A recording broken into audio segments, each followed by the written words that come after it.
Hey there, everybody. Welcome back to another episode of the Energize Your Online Business podcast. Hey there, Kate. Hello, hello. Hello. Okay, Kate, we are going to dig into a topic today. I say that as if I'm telling you and you have no idea what it is. You already know what it is. Surprise! This has been pre-decided. Surprise, we're going to talk about something totally different. What we wanted to dig into today was the concept of buyer's remorse.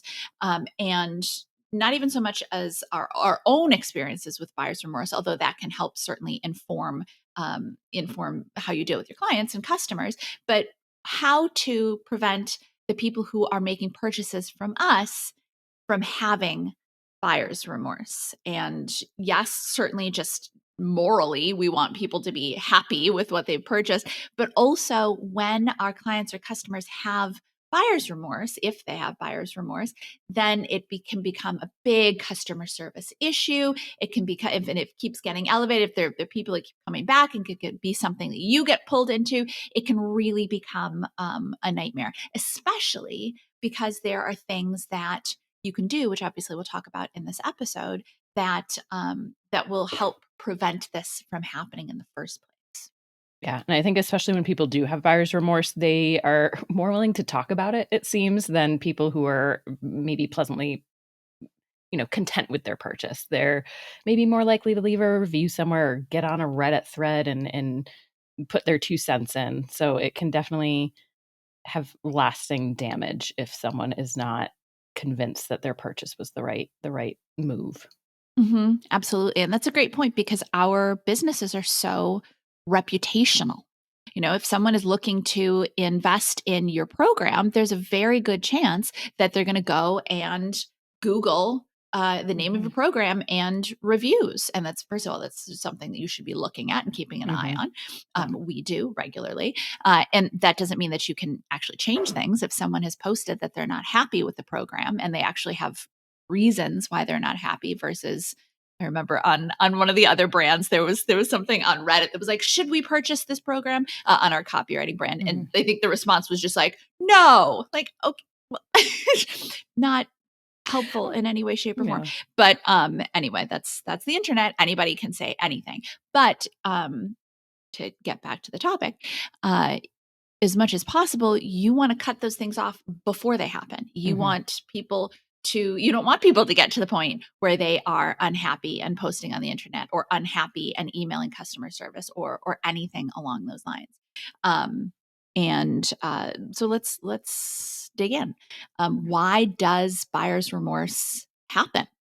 Yeah, I feel like there are a few reasons. One, I think one of the biggest is people feeling like, oh, I could have gotten a bigger deal or a better deal. Did I pay too much? Or in the sense of a better deal too, not just the price that you're offering and if it's going to change, if you're going to discount it, if you're going to offer a coupon, but also looking at your competitors and saying, could I have gotten a better deal? Could I have gotten the same thing with someone else at a better price? Or would the program be better, even if the price was maybe different, or they maybe would have paid more for a different program if they felt like it was a better offer. And so I think there's that aspect that even after people purchase, they're still comparing what they purchased with other options out there. That process doesn't necessarily completely end.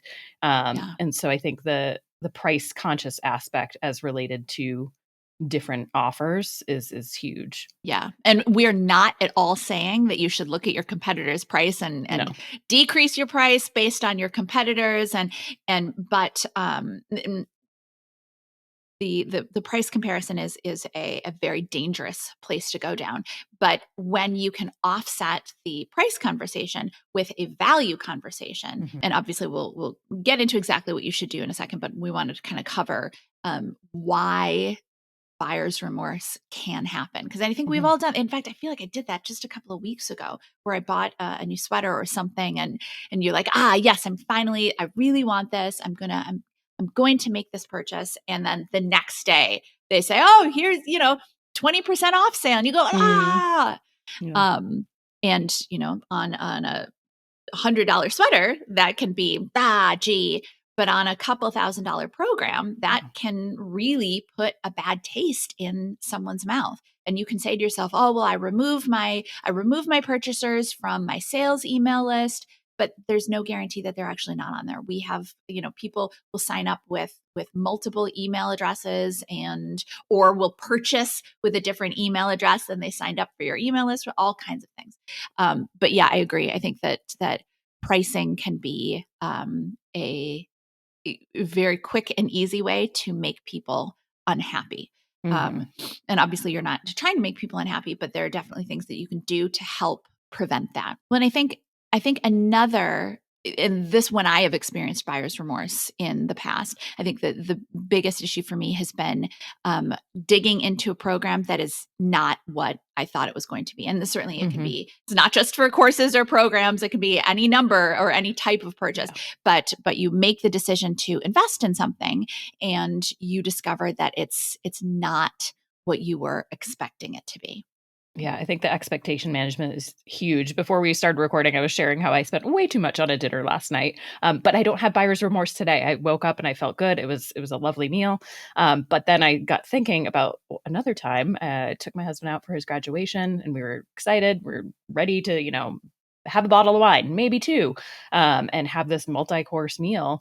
And it was just rushed.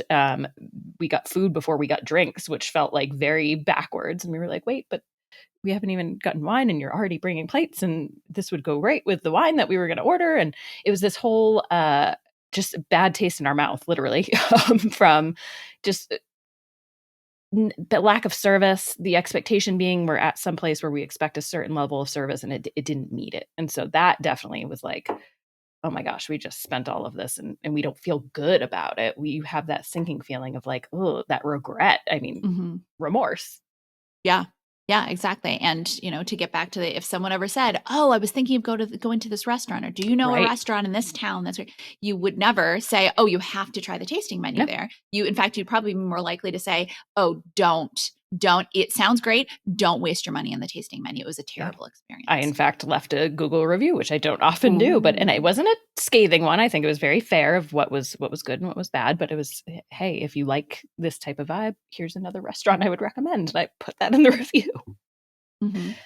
Absolutely. And then really kind of the third, and these are overarching reasons, but the third reason is that people don't get the result that they were expecting to get, which can go along with the purchase doesn't align with what they were expecting, but there can be the experience of being in the purchase, and then there can be the after purchase experience. You could buy a new car, and the whole purchasing the car was great, and in the moment it's great. You drive it for a little while, and then a month later it starts breaking down and it turns out that it's a lemon and all that kind of thing.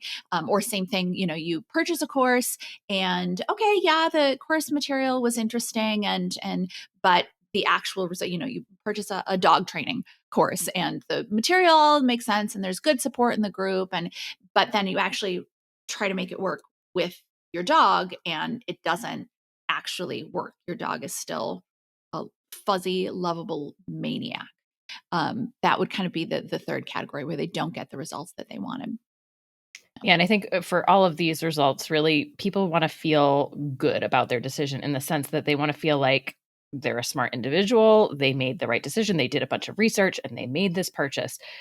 To admit that that purchase was wrong feels really bad for us. Our brains do not like that. We want to feel we did the right thing and we did everything that we could to set ourselves up for success. And when we don't do that, that's where it just causes that anxiety and just frustration and feeling bad. Yeah, it can be easy to forget that every purchase is inherently risky. I mean, truly, every single purchase. You order or you pick up avocados from the grocery store and you bring it home. You're like, all right, I think it's got the right firmness. It feels like it's almost ready, and you cut it open and it's brown inside. Right? It's. I know that's such a It's silly the little worst, though. example. It's terrible, such a disappointment. But every purchase is inherently risky. And I think we forget this when we're on the side of the seller saying like, well, I know my program's amazing. I know that people love it. I know that they use it and it's fantastic, but they don't know you. And they're not yet in your program. So they don't yet know for sure that it is fantastic. So it can take a lot for someone to actually make the decision to make a purchase. And then to your point, Kate, it is a very, very negative emotional experience to get into something that you took the risk on and you decided, okay, I'm going to do it. And you get into it and you have buyer's remorse. It can make us feel bad about ourselves. The purchaser can make the purchaser feel bad about themselves, but that's also partially why it can make people so angry or so upset or so anxious, because they took the risk on whatever we're selling them, and they did not get what they expected to get, whether it's price, whether it's value, whether it's the outcome, all of those kinds of things. But the good news is that almost always you can cut this off at the pass. Head this off at the pass. What do you do with the past to make this? Cut it off. Head it off. I think you Something. cut it off. Yeah. Cut it off. The head it off. I don't know. But there are things that you can do in advance of them purchasing that will, if not completely remove buyer's remorse, because there will always be some people who just maybe should never have gotten into our programs to begin with, and we do as much as we can to try to keep those people out. But people can make their own decisions. But there are things that you can do in advance that can help prevent this. Do we want to get into them? Yeah, let's get into them. Yeah. All right. So I think first and foremost, being clear of what you're selling from the beginning and that you're selling something that you can absolutely deliver on. I think, I'm assuming most people listening to this are well aware of that, but I think there's still sometimes where messaging can slip into that very salesy and trying to promise way too much to get people to take the action that we want them to take. Mm-hmm. And that might work, but then it's kind of like a clickbait type of thing, right? Mm-hmm. Where you set someone up because you're like, "Ooh, this is gonna get the clicks. This is gonna get them to do what I want them to do." But then if it doesn't deliver on that, that's just probably the worst possible experience for a consumer is to, you could still have buyer's remorse if your expectations of, okay, this product is what they said it was, fine. And you could still feel that buyer's remorse. But I think it's inevitable if you're setting them up for something that they're not actually going to get. Mm-hmm. Yeah, exactly. You need to be excessively clear about everything that's in the program and everything that they are going to experience as a result. But you also need to make it clear, if you can't actually promise those results, you need to give them that information as well. Like on all of our programs, we will say, this is our goal for you. Now, we can't make the guarantee because we can give you all the steps, but it's on you to take the actions. But these are our goals for you. And we can say that because we know that those are reasonable results if people take the actions. I think another part of that too is people think, well, I've said it once. I put it in this one email, so it's okay. Or I put it on the sales page, so they must have seen it.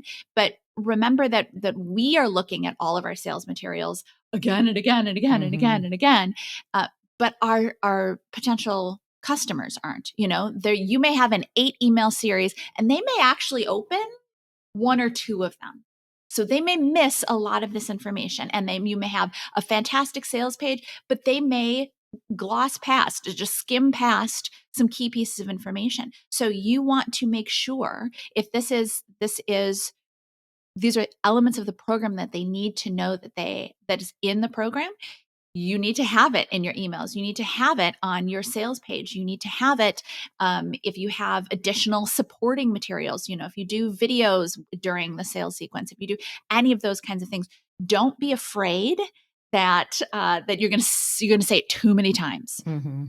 Because I guarantee people are not memorizing what's in the program. I think a lot of times about FAQs, we have FAQs in our sales emails. We have FAQs on our sales page. We have FAQs in our videos. We have our customer service team has the answers to the FAQs as well. And we still, because we'll do surveys on all the brands afterwards, and we'll still get people saying, well, I would have purchased, but I didn't have the answer to this question. And we have it in 5 different places, but people still somehow missed it, which obviously we're always looking to get that information out there more.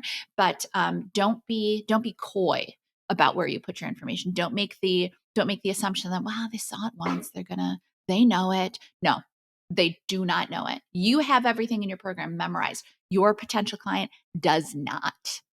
Yeah, to that point, I think even if maybe they're opening a couple of emails, not all of the emails, even if they opened all of the emails, they might not remember something that they read in the first one, and they might need to hear it 2, 3, 4 times before it actually sinks in Yes. and they remember that.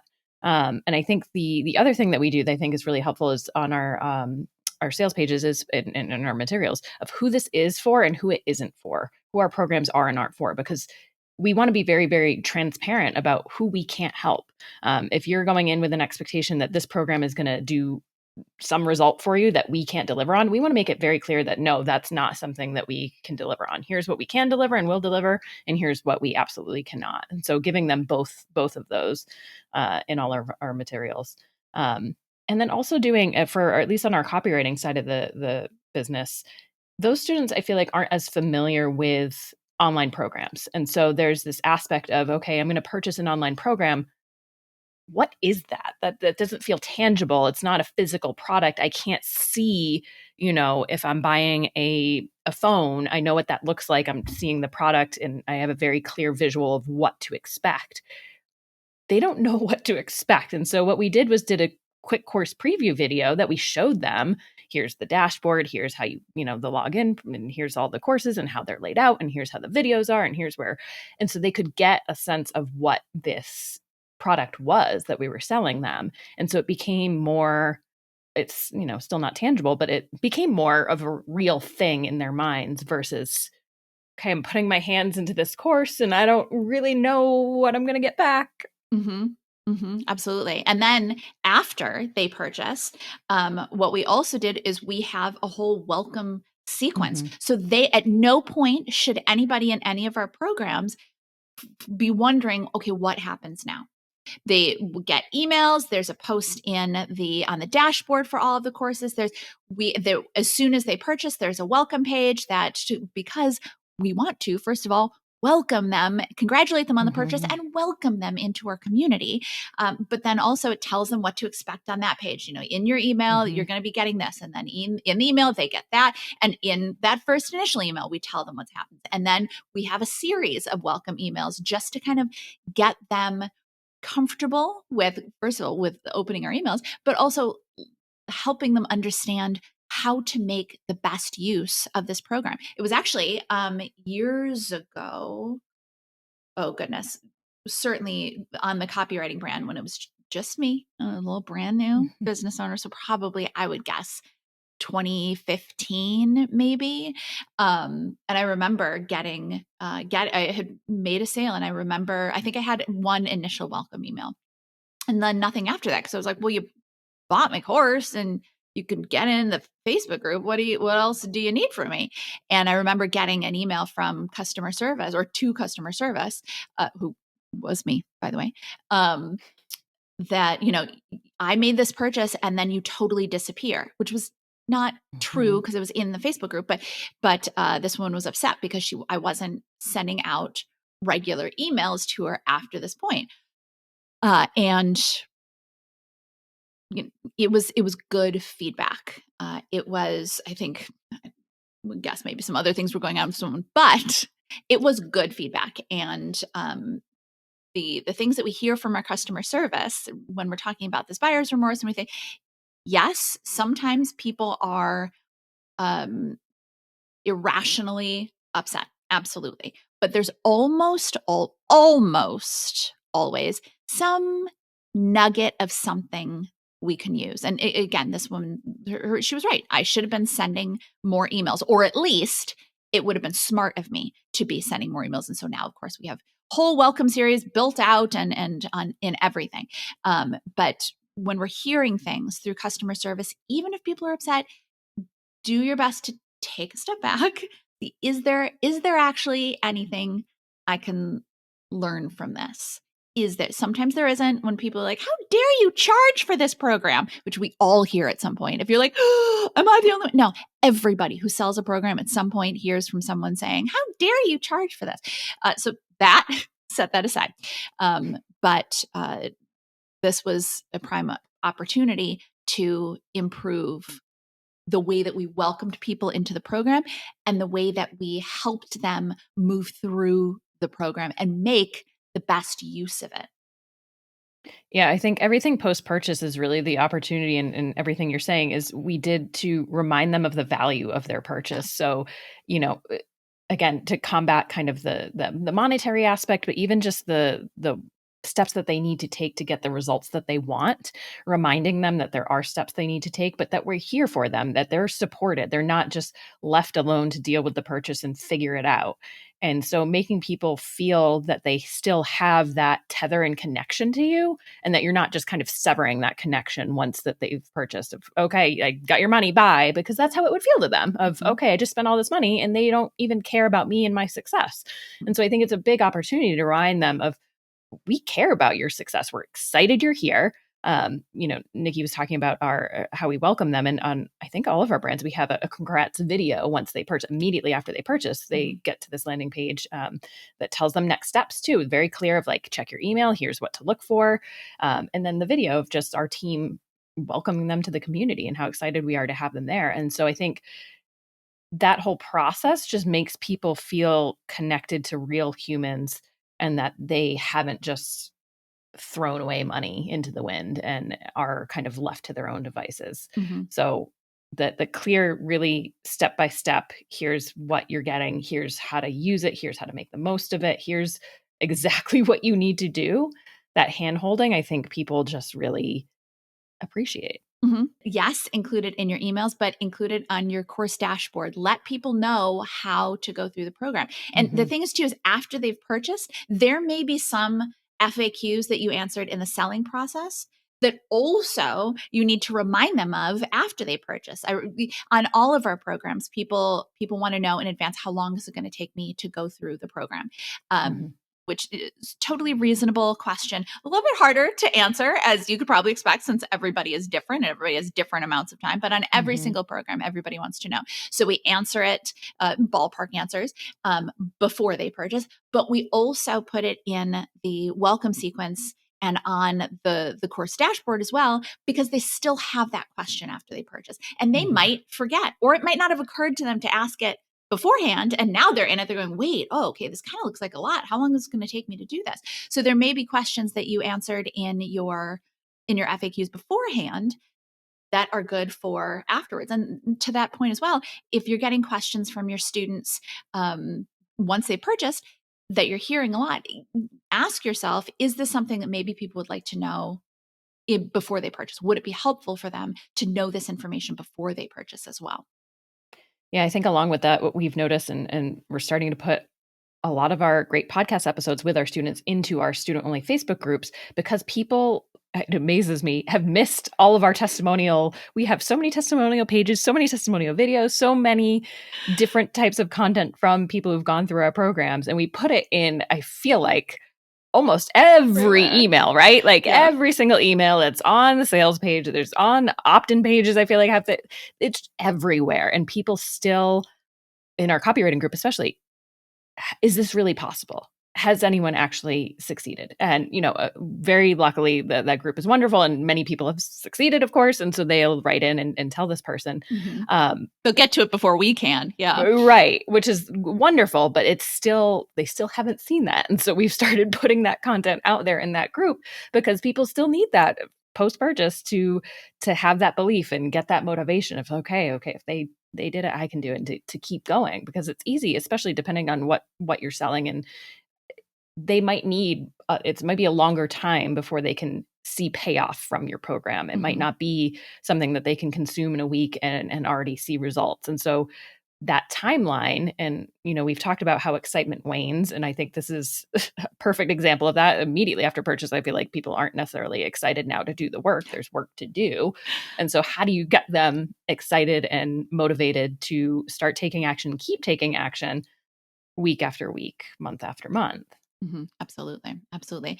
And then I think just one more option for some of the things that you can do from the beginning, or in Hmm. the sales process, you could consider giving people the option to book a call with, whether it's you or whether it's a member of your team.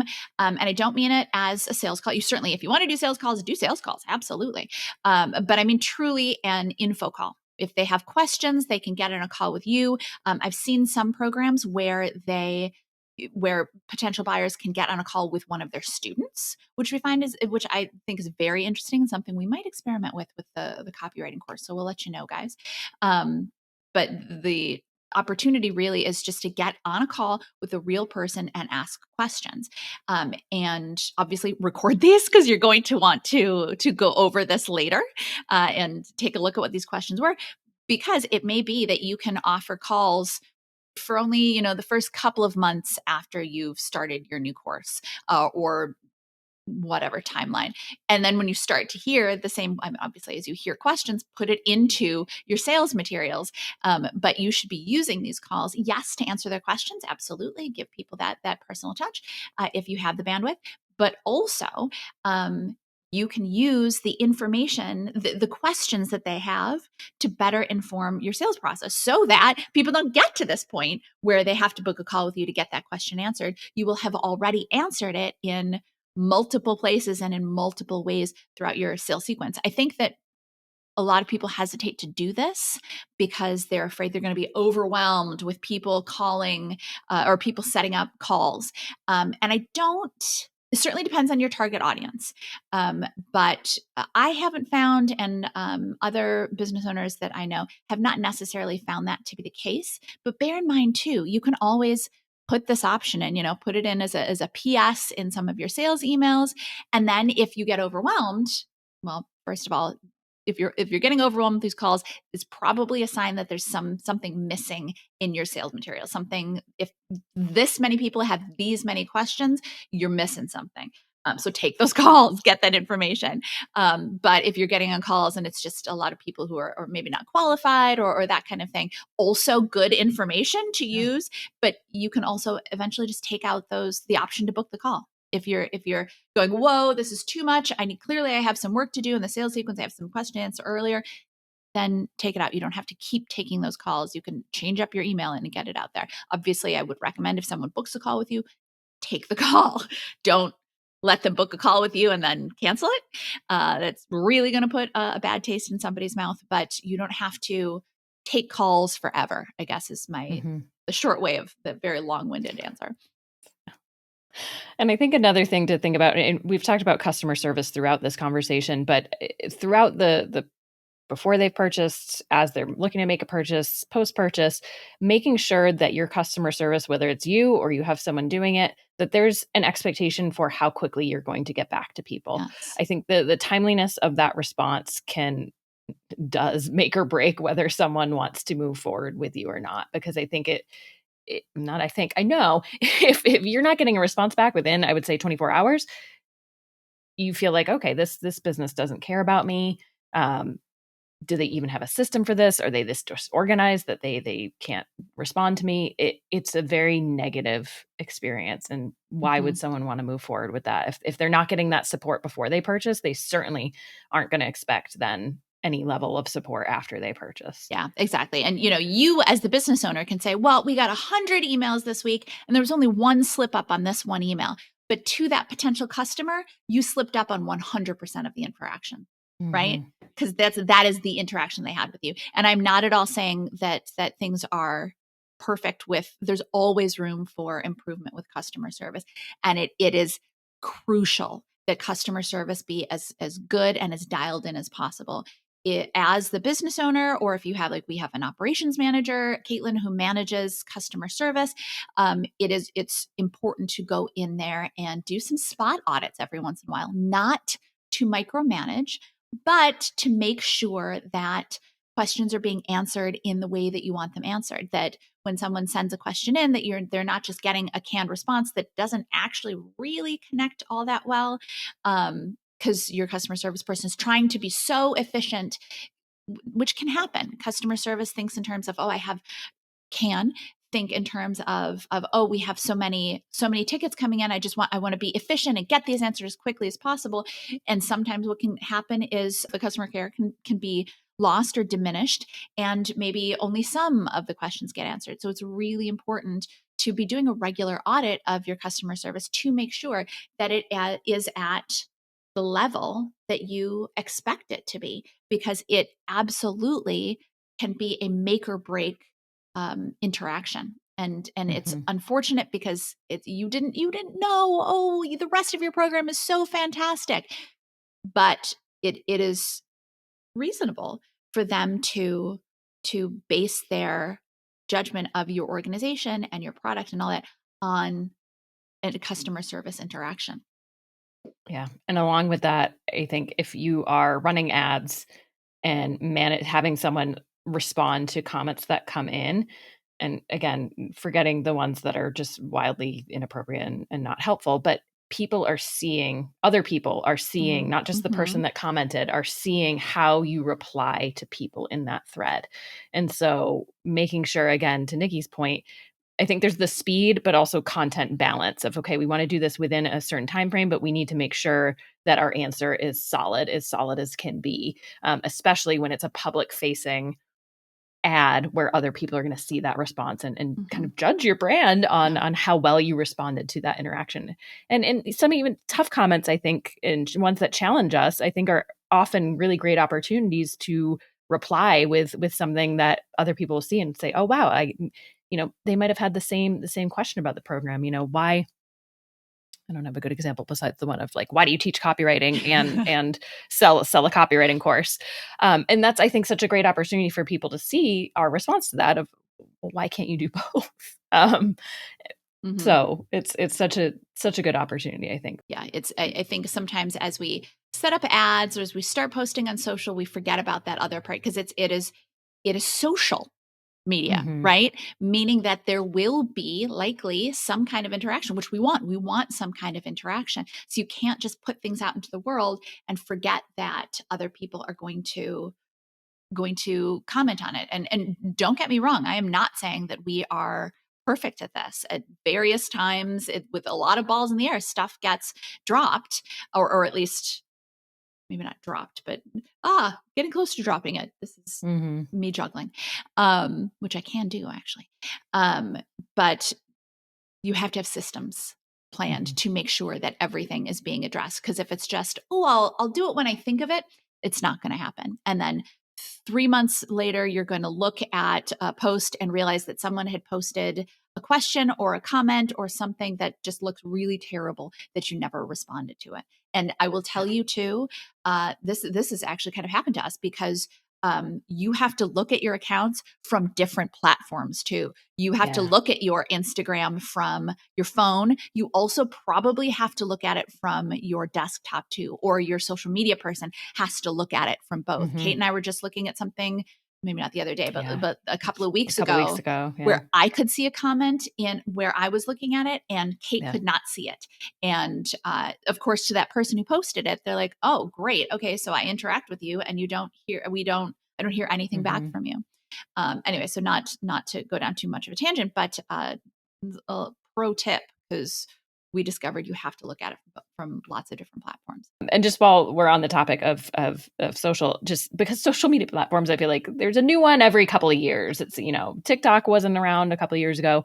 I think something that we forget to do when planning, okay, I'm going to plan content and put out my content calendar for this new channel, and here's what we're going to do on it. Sometimes that responding to comment piece gets lost in that is an aspect of the time required to get yourself up and running on another channel. And I think, for us, when we started our YouTube channels, wasn't something top of mind. And then we started getting notifications for, oh, wow, people are actually watching and responding to these. And this is wonderful. But then it became, okay, we need a system for responding to these comments, again, in a timely manner. And so as you're looking to expand to other channels, just something to keep in mind with what you want as part of your process, not just the content creation, but also the someone to respond to the comments. Yeah, it can be really easy to forget.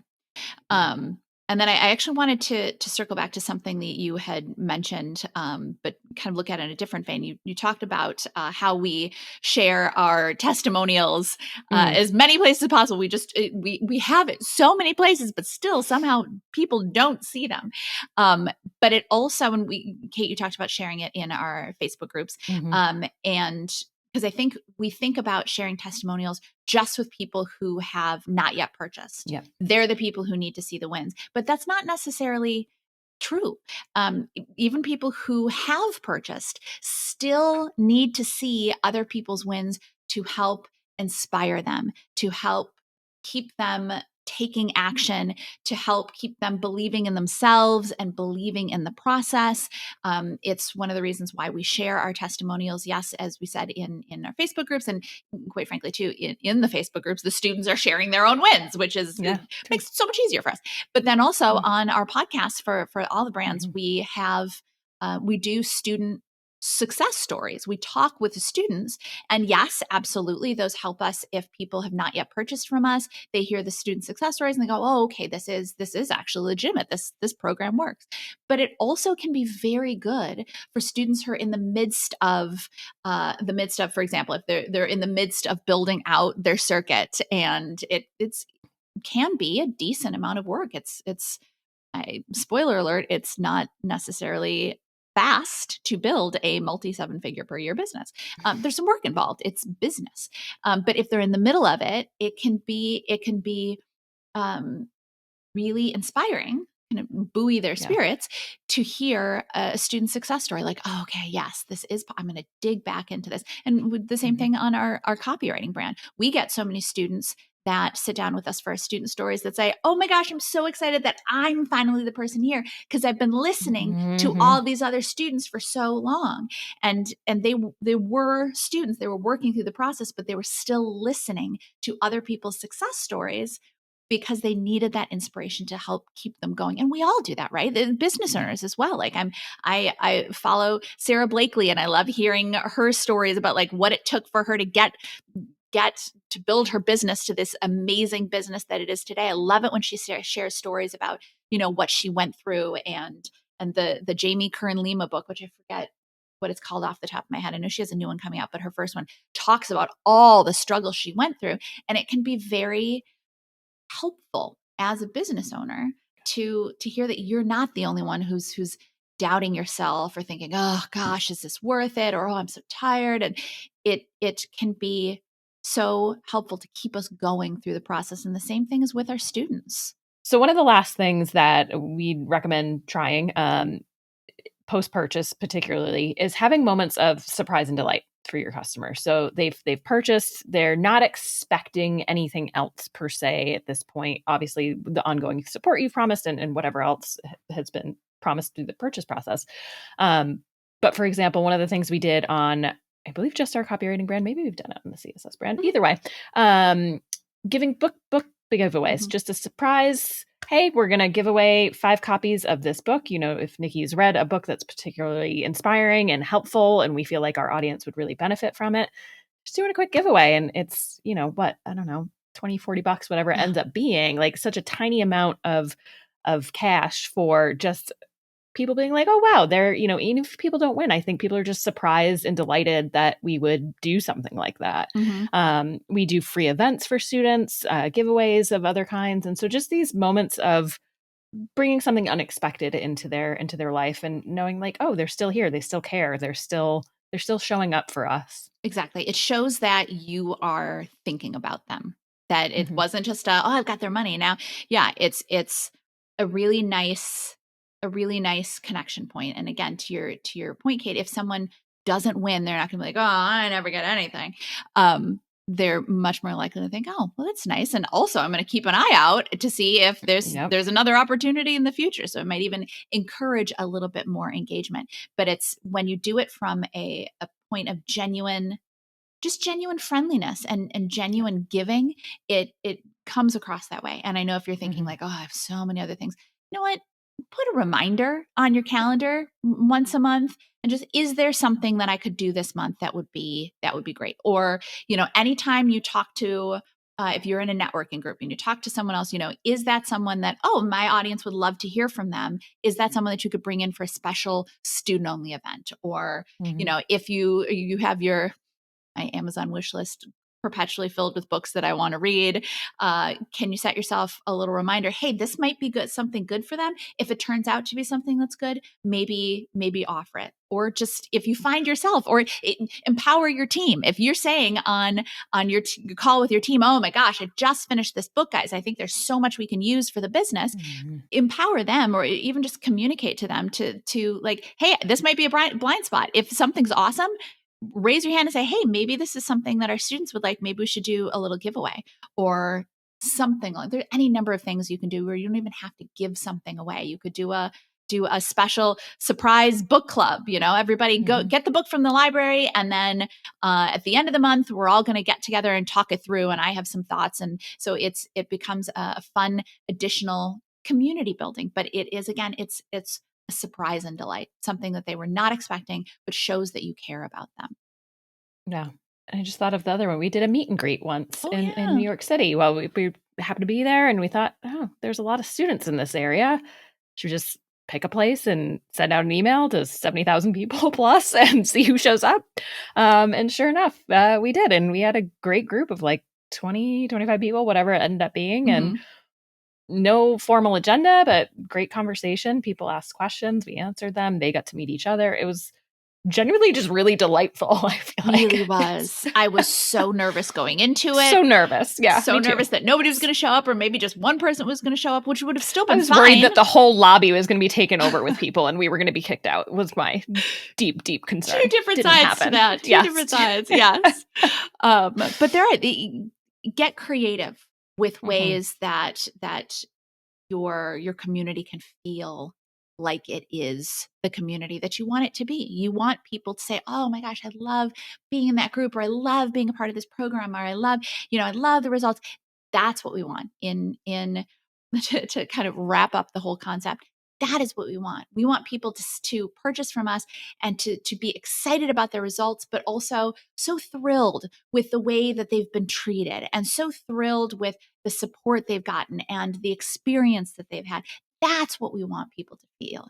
And all of the things that we're talking about this episode, this is all of the things that we can do to help support and create that feeling, instead of someone going, oh, this isn't what I want, and then emailing your customer service, and then it just snowballing into a terrible experience. We want it to snowball into a better and better and better experience. And the simple fact of the matter is, you have to make it a priority. It won't happen unless you make it a priority. But what I hope you are taking away from this today is a checklist. Go back through the rest of the episode and just do everything that we've mentioned. Schedule it out and make it your projects. And it's, I know that sometimes we think, well, it's not sales, but it will make a difference in a lot of ways. Yeah. It's a kind of long tail sales, because these people are going to be so much more likely to refer you later and to post positive reviews and not lose sales, really. Not lose sales. Yeah, exactly.